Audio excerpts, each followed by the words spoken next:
Hi guys, this is Casey Womelsdorf, and this is my module reflection over copyright and fair use.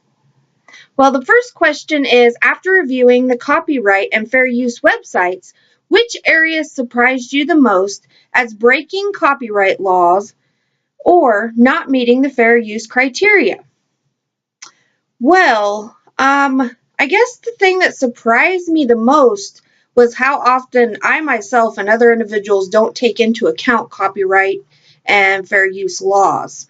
I know personally, I just thought as long as you give credit to the author where it came from and cited your work, that you were fine. And as a future teacher or going to be a teacher, it really woke me up, and I realized that's not always the case. You know, specifically, you know, when you do quote or credit the author of a copied work, it doesn't always satisfy the copyright requirements. That was the first thing that really surprised me, I guess. And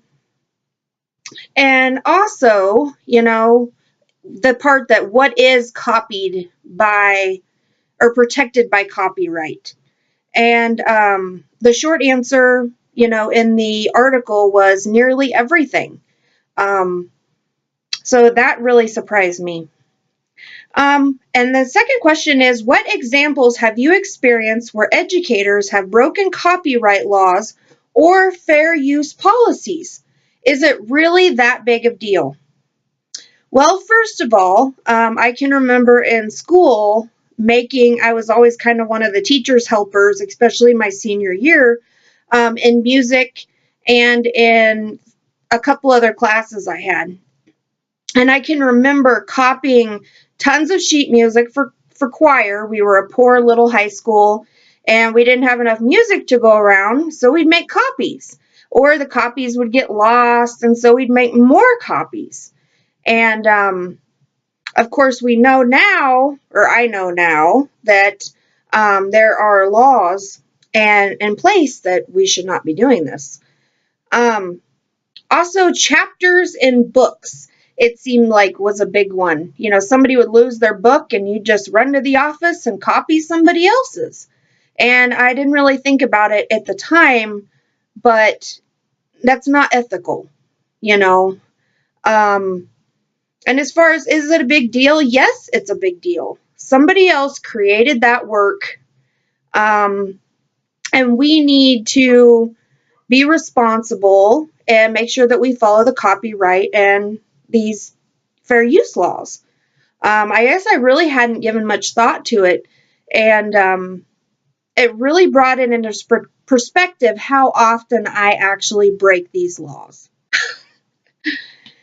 The third question is, how did you score on the fair use quiz from the website, and what questions surprised you?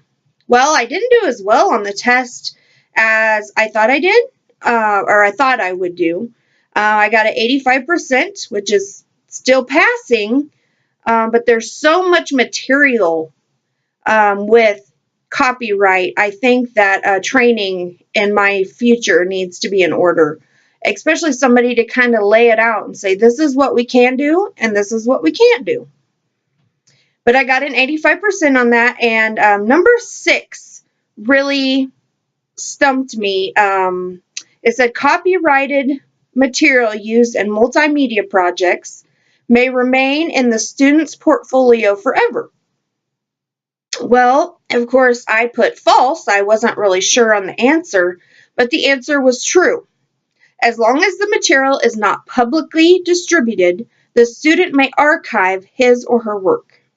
I guess that was the main one that really got me. The rest of them, I should have read the questions better, honestly. And like I said, there's so much to the copyright and fair use laws. It would be really nice as a future educator for somebody to come in the school and have a training and kind of lay it all out for us. But anyways, that's my thoughts. Thank you for listening. Bye.